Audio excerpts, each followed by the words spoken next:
ગોપાલભાઈ ઇટાલિયા. કોણ બોલો છો? યોગેશભાઈ ઓઝા. બોલો યોગેશભાઈ. એ અજગર થઈ જાય એવો શ્રાપ આપી દો મને, એટલે વાત પૂરી થાય. પણ કોઈને શ્રાપ આપતા નથી. તો આશીર્વાદ આપો.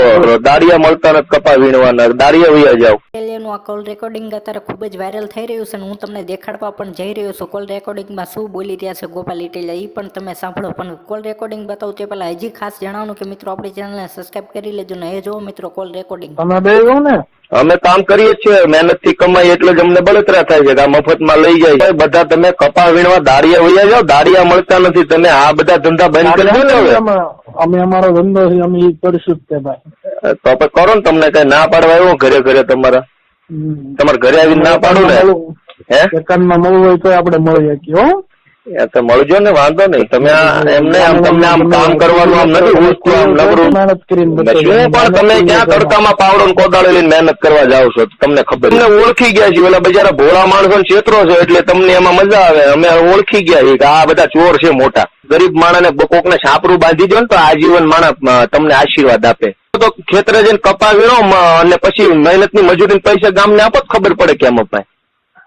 આ તો ગામની પાસે વગર મહેનત ના 25 લાખ પડાવી લો તો એમાં 5 લાખ વાપરો. શું નવાઈ કરી? જાવ એક દી તમે ખેતરોમાં જાઓ, કોદાળી પાવડો લો ને આખો દી પાણી વાળો અને પછી જે મજૂરી મળે ને સાંજે 500 એમ જ દાન કરો ખબર પડે કેમ દાન થાય. આ તો પરબારા ભટકાઈ લેવાના પૈસા અને પછી દાન કરવાના. એવું તો ગાંડા નહીં આવડે. કોકના ખિસ્સામાં 5 લાખ કાઢીને 1.5 લાખ નું દાન કરતા જ મને. એટલે એમાં કોઈ મહારાજ મોટી રૂબરૂ મળીએ ગોપાલભાઈ.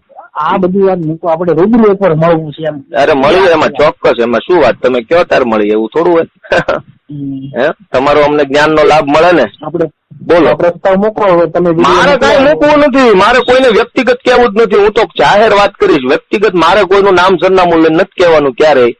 કોમન વસ્તુ જ કહેવાની છે. બધાને એટલું સમજવાની જરૂર છે કે 2 કરોડ નો મંડપ બાંધવાની જેને ત્યાં પૈસા હોય ને એને મંડપ બાંધવાને બદલે 20,000 નો 200 જણા ઘર બાંધી દેવાય છાપરું ગરીબ માણાનું.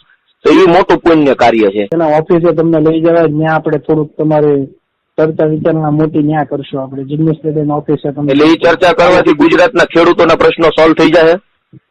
બધું ટોટલી સોલ્વ થાય.